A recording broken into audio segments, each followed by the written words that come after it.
Bonjour, je vais te raconter une histoire qui va t'accompagner vers le sommeil. Mais avant ça, nous allons prendre 2 minutes ensemble pour que tu puisses te détendre et profiter pleinement de cette histoire. Si tu es bien installé, peut-être dans ton lit si tu t'apprêtes à t'endormir, tu peux alors fermer les yeux si tu le souhaites. Et maintenant, imagine que tu es dans une belle prairie. Autour de toi, tout est vert. Tu peux voir des centaines de jolies fleurs de toutes les couleurs dans la prairie et entendre le bruit des oiseaux qui volent librement dans le ciel. Tu es en sécurité. Tu ressens le soleil sur ton visage et ça fait du bien. C'est doux et chaud. C'est réconfortant. L'herbe fraîche et douce sous tes pieds est très confortable et te masse la plante des pieds comme une vraie caresse qui te détend profondément. Tu ressens que tes jambes se relaxent, tous les muscles de ton corps se relâchent et lorsque tu respires, c'est comme si le soleil entrait dans ton corps par tes narines et venait prendre soin de toi. Des petites paillettes magiques qui te protègent. Tu respires naturellement et lentement, et chaque respiration te détend un peu plus. Imagine que tu t'allonges dans l'herbe pour faire une petite sieste, pendant laquelle je te raconterai cette histoire. Si tu t'endors vraiment, c'est très bien, laisse-toi aller. Tu pourras reprendre le cours de l'histoire demain. Maintenant que tu es bien calme et détendu, je vais te raconter cette histoire. C'est parti. C'est alors qu'apparut le renard. « Bonjour, dit le renard. »« Bonjour, répondit poliment le petit prince, qui se retourna mais ne vit rien. »« Je suis là, dit la voix, sous le pommier. »« Qui es-tu ? dit le petit prince. Tu es bien joli. »« Je suis un renard, dit le renard. »« Viens jouer avec moi, lui proposa le petit prince. Je suis tellement triste. »« Je ne puis pas jouer avec toi, dit le renard. Je ne suis pas apprivoisé. »« Ah, pardon, fit le petit prince. Mais après réflexion, il ajouta. « Qu'est-ce que signifie apprivoiser ?»« Tu n'es pas d'ici, dit le renard. Que cherches-tu ?»« Je cherche les hommes, dit le petit prince. Qu'est-ce que signifie apprivoiser ?»« Les hommes, dit le renard, ils ont des fusils et ils chassent. C'est bien gênant. Ils élèvent aussi des poules, c'est leur seul intérêt. Tu cherches des poules ? » « Non, dit le petit prince, je cherche des amis. »« Qu'est-ce que signifie apprivoiser ?»« C'est une chose trop oubliée, dit le renard. Ça signifie créer des liens. »« Créer des liens ? » ?»« Bien sûr, dit le renard. Tu n'es encore pour moi qu'un petit garçon tout semblable à 100 000 petits garçons. Et je n'ai pas besoin de toi. Et tu n'as pas besoin de moi non plus. Je ne suis pour toi qu'un renard semblable à 100 000 renards. Mais si tu m'apprivoises, nous aurons besoin l'un de l'autre. Tu seras pour moi unique au monde. Je serai pour toi unique au monde. Je commence à comprendre, dit le petit prince. Il y a une fleur, je crois qu'elle m'a apprivoisé. C'est possible, dit le renard. On voit sur la terre toutes sortes de choses. Oh, ce n'est pas sur la terre, dit le petit prince. Le renard parut très intrigué. Sur une autre planète ? Oui. Il y a des chasseurs sur cette planète-là ? Non. Oh, ça c'est intéressant. Et des poules ? Non. Oh, rien n'est parfait, soupira le renard. Mais le renard revint à son idée. Ma vie est monotone. Je chasse les poules, les hommes me chassent. Toutes les poules se ressemblent et tous les hommes se ressemblent. Je m'ennuie donc un peu. Mais si tu m'apprivoises, ma vie sera comme ensoleillée. Je connaîtrai un bruit de pas qui sera différent de tous les autres. Les autres pas me font rentrer sous terre. Le tien m'appellera alors hors du terrier, comme une musique.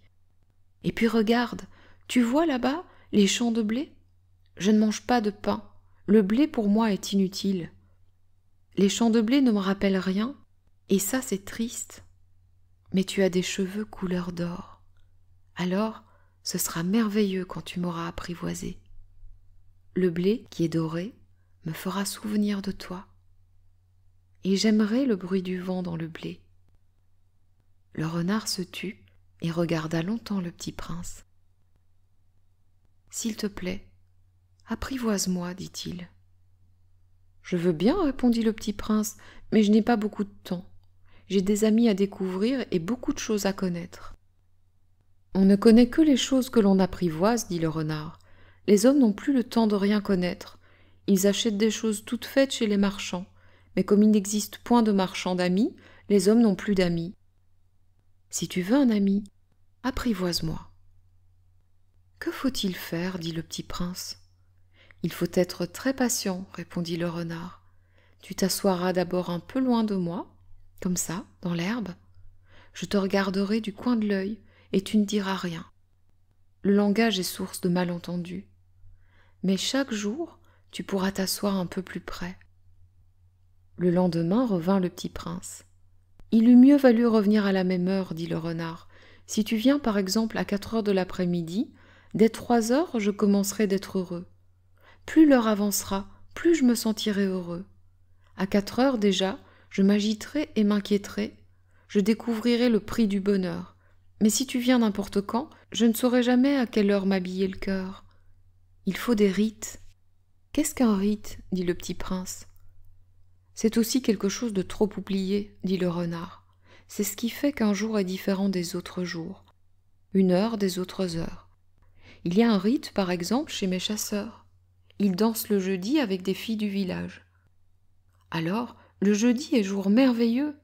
Je vais me promener jusqu'à la vigne. Si les chasseurs dansaient n'importe quand, les jours se ressembleraient tous et je n'aurais point de vacances. » Ainsi, le petit prince apprivoisa le renard. Et quand l'heure du départ fut proche, « Ah, dit le renard, je pleurerai. »« C'est ta faute, dit le petit prince. Je ne te souhaitais point de mal, mais tu as voulu que je t'apprivoise. »« Bien sûr, dit le renard. »« Mais tu vas pleurer, dit le petit prince. »« Bien sûr, dit le renard. »« Alors tu n'y gagnes rien. »« J'y gagne, dit le renard, à cause de la couleur du blé. » Puis il ajouta, « Va revoir les roses. Tu comprendras que la tienne est unique au monde.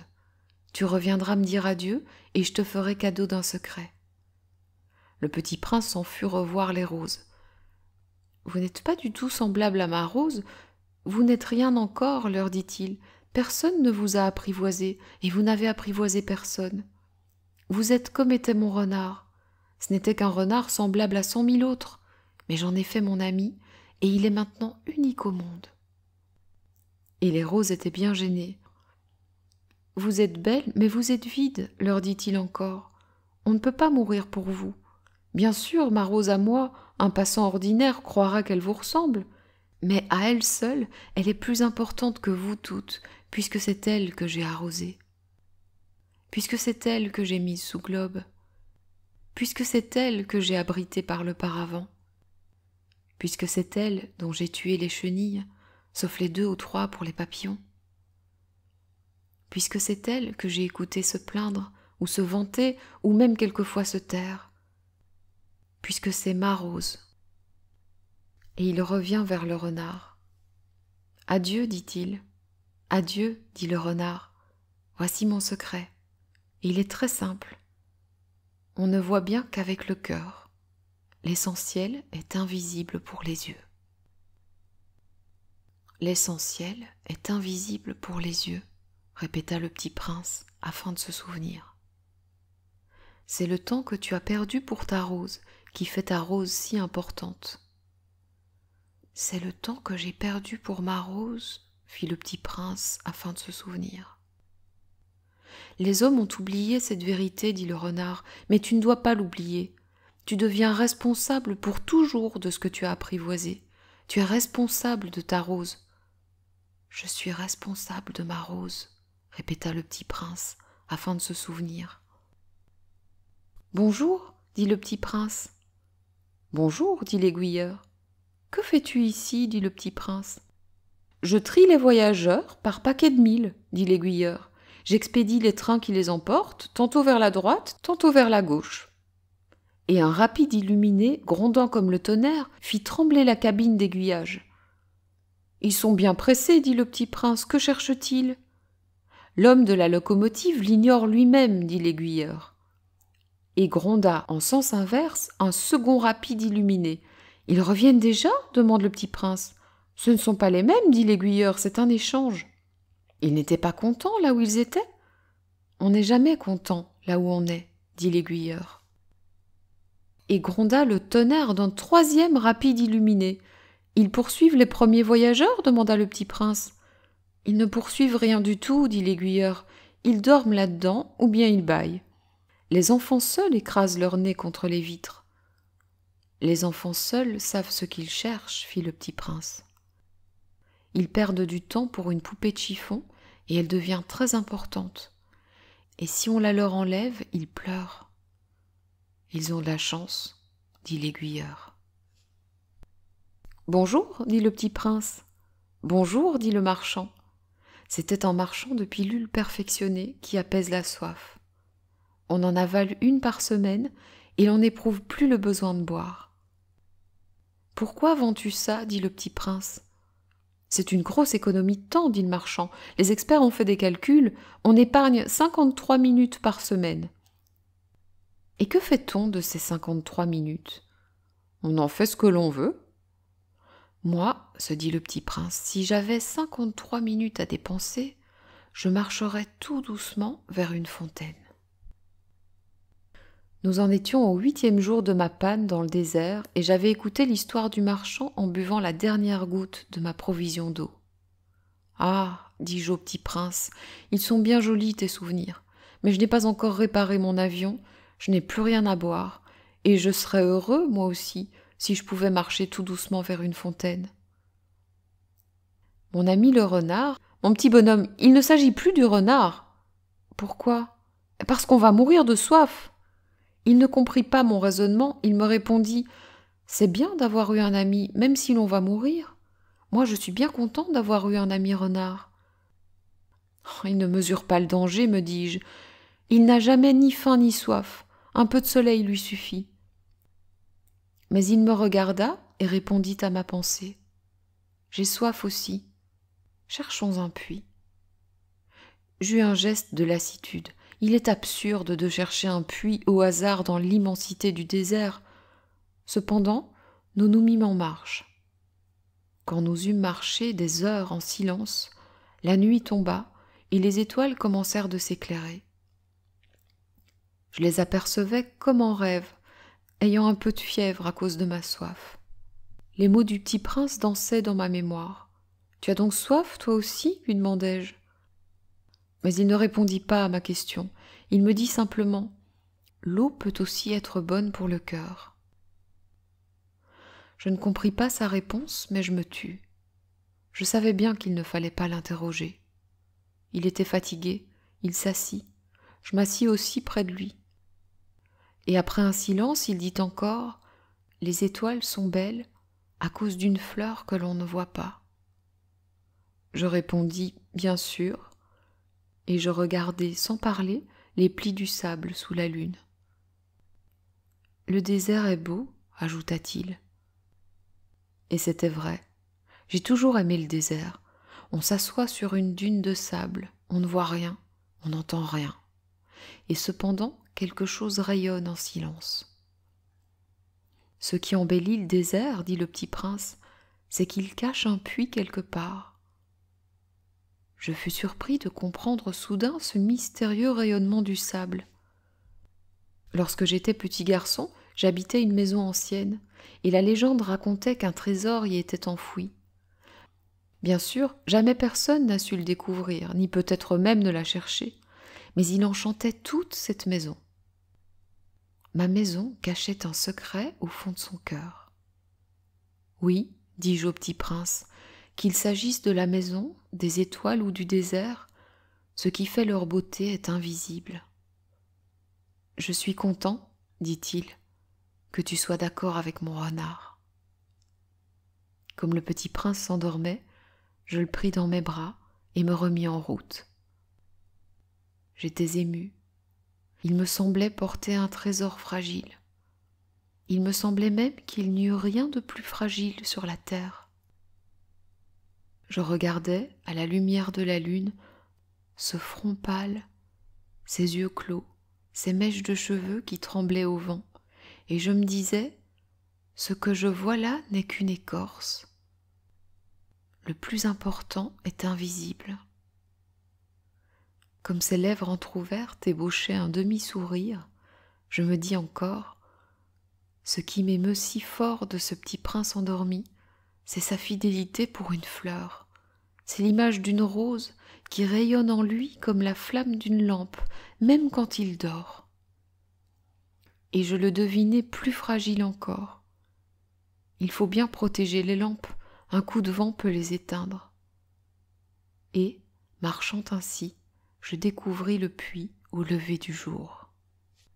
Les hommes, dit le petit prince, ils s'enfournent dans les rapides, mais ils ne savent plus ce qu'ils cherchent. Alors ils s'agitent et tournent en rond. Et il ajouta, ce n'est pas la peine, le puits que nous avions atteint ne ressemblait pas aux puits sahariens.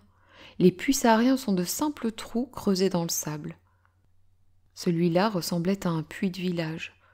Mais il n'y avait là aucun village, et je croyais rêver. C'est étrange, dis-je au petit prince, tout est prêt. La poulie, le seau, la corde. Il rit, toucha la corde, fit jouer la poulie, et la poulie gémit comme gémit une vieille girouette quand le vent a longtemps dormi. « Tu entends » dit le petit prince. « Nous réveillons ce puits et il chante. » Je ne voulais pas qu'il fît un effort. « Laisse-moi faire, lui dis-je, c'est trop lourd pour toi. » Lentement, je hissai le seau jusqu'à la margelle. Je l'y installai bien d'aplomb. Dans mes oreilles durait le chant de la poulie, et dans l'eau qui tremblait encore, je voyais trembler le soleil. « J'ai soif de cette eau-là, » dit le petit prince, « donne-moi à boire. » Et je compris ce qu'il avait recherché. Je soulevai le seau jusqu'à ses lèvres. Il but, les yeux fermés. C'était doux comme une fête. Cette eau était bien autre chose qu'un aliment. Elle était née de la marche sous les étoiles, du chant de la poulie, de l'effort de mes bras. Elle était bonne pour le cœur, comme un cadeau. Lorsque j'étais petit garçon, la lumière de l'arbre de Noël, la musique de la messe de minuit, la douceur des sourires faisaient ainsi tout le rayonnement du cadeau de Noël que je recevais. Les hommes de chez toi, dit le petit prince, cultivent 5000 roses dans un même jardin, et ils n'y trouvent pas ce qu'ils cherchent. Ils ne le trouvent pas, répondis-je. Et cependant, ce qu'ils cherchent pourrait être trouvé dans une seule rose ou un peu d'eau. Bien sûr, répondis-je. Et le petit prince ajouta, « Mais les yeux sont aveugles, il faut chercher avec le cœur. » J'avais bu. Je respirais bien. Le sable au lever du jour est couleur de miel. J'étais heureux aussi de cette couleur de miel.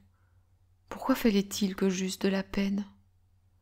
« Il faut que tu tiennes ta promesse, » me dit doucement le petit prince, qui de nouveau s'était assis auprès de moi. « Quelle promesse ? Tu sais, une muselière pour mon mouton. Je suis responsable de cette fleur. » Je sortis de ma poche mes ébauches de dessin. Le petit prince les aperçut et dit en riant, « Tes baobabs, ils ressemblent un peu à des choux. »« Oh, moi qui étais si fière des baobabs. Ton renard, ses oreilles, elles ressemblent un peu à des cornes, et elles sont trop longues. » Et il rit encore. « Tu es injuste, petit bonhomme. Je ne savais rien dessiner que des boas fermés et des boas ouverts. »« Oh, ça ira, dit-il, les enfants savent. » Je crayonnai donc une muselière, et j'eus le cœur serré en la lui donnant. « Tu as des projets que j'ignore. » Mais il ne me répondit pas. Il me dit, « Tu sais, ma chute sur la terre, c'en sera demain l'anniversaire. » Puis, après un silence, il dit encore, « J'étais tombé tout près d'ici. » Et il rougit. Et de nouveau, sans comprendre pourquoi, j'éprouvai un chagrin bizarre. Cependant, une question me vint. Alors, ce n'est pas par hasard que le matin où je t'ai connu, il y a 8 jours, tu te promenais comme ça, tout seul, à 1000 miles de toutes les régions habitées? Tu retournais vers le point de ta chute? Le petit prince rougit encore. Et j'ajoutai en hésitant, à cause peut-être de l'anniversaire? Le petit prince rougit de nouveau. Il ne répondait jamais aux questions, mais quand on rougit, ça signifie oui, n'est-ce pas? Ah, lui dis-je, j'ai peur, mais il me répondit, tu dois maintenant travailler. Tu dois repartir vers ta machine. Je t'attends ici. Reviens demain soir. Mais je n'étais pas rassurée. Je me souvenais du renard. On risque de pleurer un peu si on s'est laissé apprivoiser. Il y avait, à côté du puits, une ruine de vieux murs de pierre. Lorsque je revins de mon travail le lendemain soir, j'aperçus de loin mon petit prince assis là-haut, les jambes pendantes. Et je l'entendis qui parlait. « Tu ne t'en souviens donc pas ?» disait-il. « Ce n'est pas tout à fait ici. » Une autre voix lui répondit sans doute, puisqu'il répliqua « Si, si, c'est bien le jour, mais ce n'est pas ici l'endroit. » Je poursuivis ma marche vers le mur.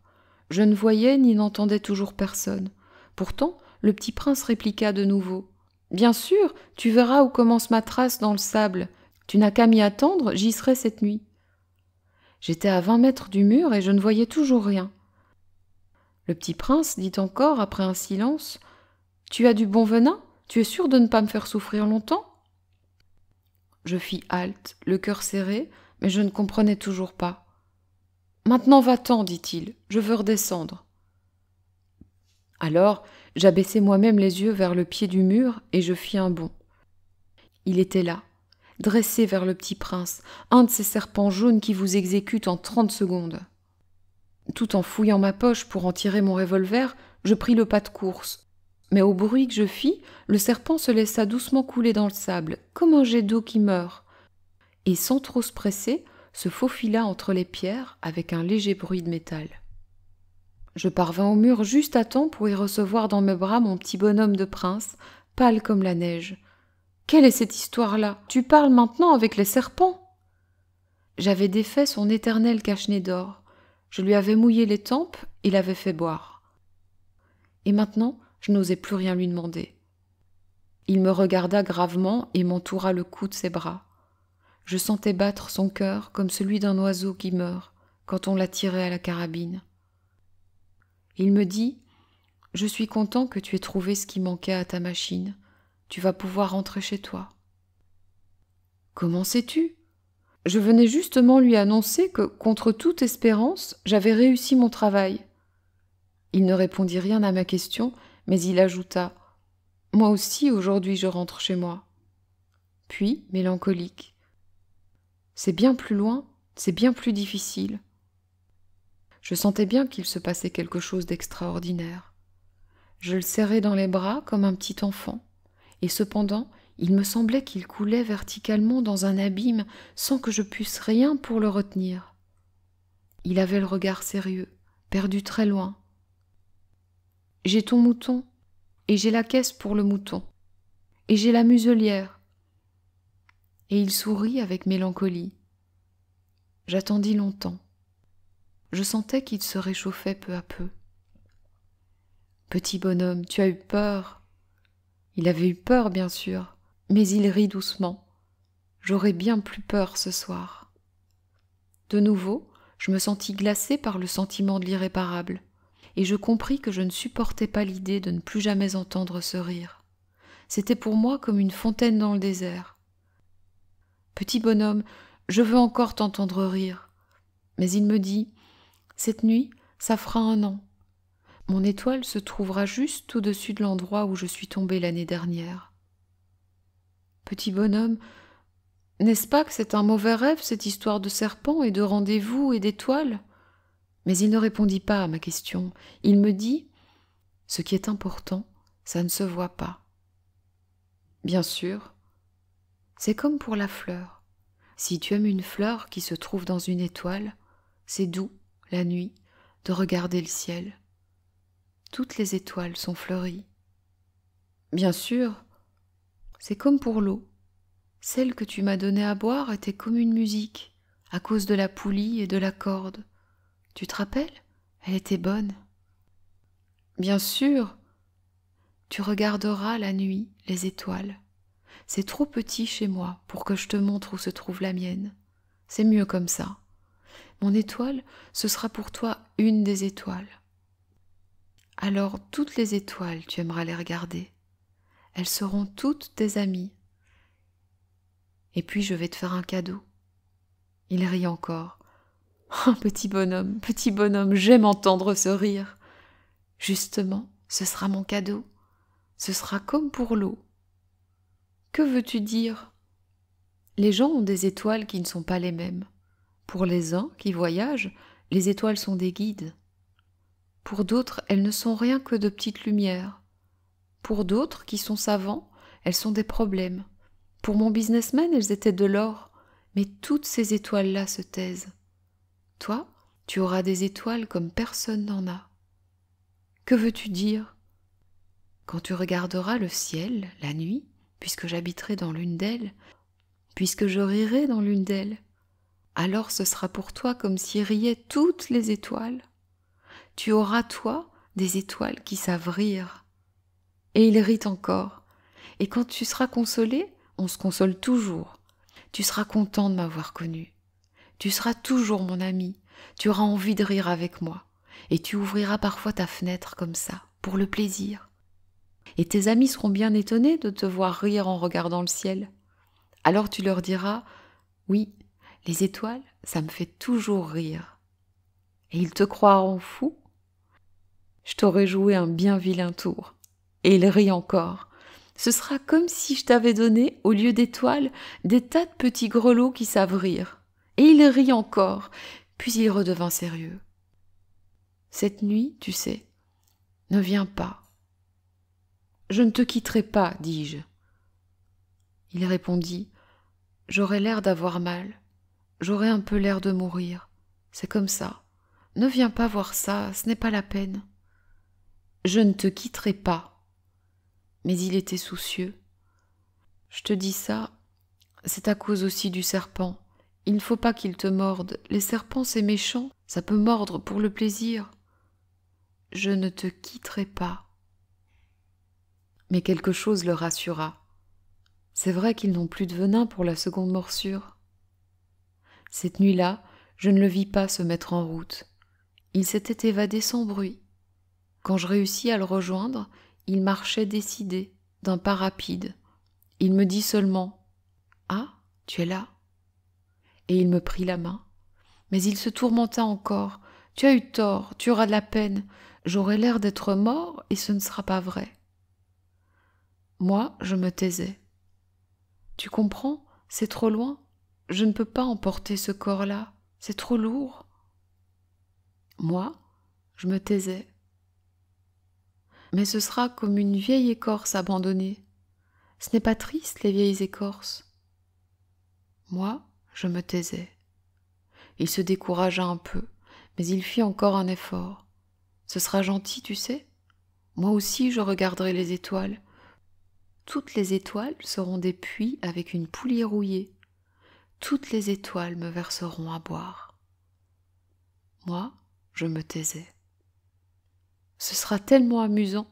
Tu auras 500 millions de grelots, j'aurai 500 millions de fontaines. Et il se tut aussi, parce qu'il pleurait. C'est là. Laisse-moi faire un pas tout seul. Et il s'assit parce qu'il avait peur. Il dit encore, « Tu sais, ma fleur, j'en suis responsable. Et elle est tellement faible, et elle est tellement naïve. Elle a 4 épines de rien du tout pour la protéger contre le monde. » Moi, je m'assis parce que je ne pouvais plus me tenir debout. Il dit, « Voilà, c'est tout. » Il hésita encore un peu, puis il se releva. Il fit un pas. Moi, je ne pouvais pas bouger. Il n'y eut rien qu'un éclair jaune près de sa cheville. Il demeura un instant immobile. Il ne cria pas. il tomba doucement comme tombe un arbre. Ça ne fit même pas de bruit à cause du sable. Et maintenant, bien sûr, ça fait 6 ans déjà. Je n'ai encore jamais raconté cette histoire. Les camarades qui m'ont revu ont été bien contents de me revoir vivant.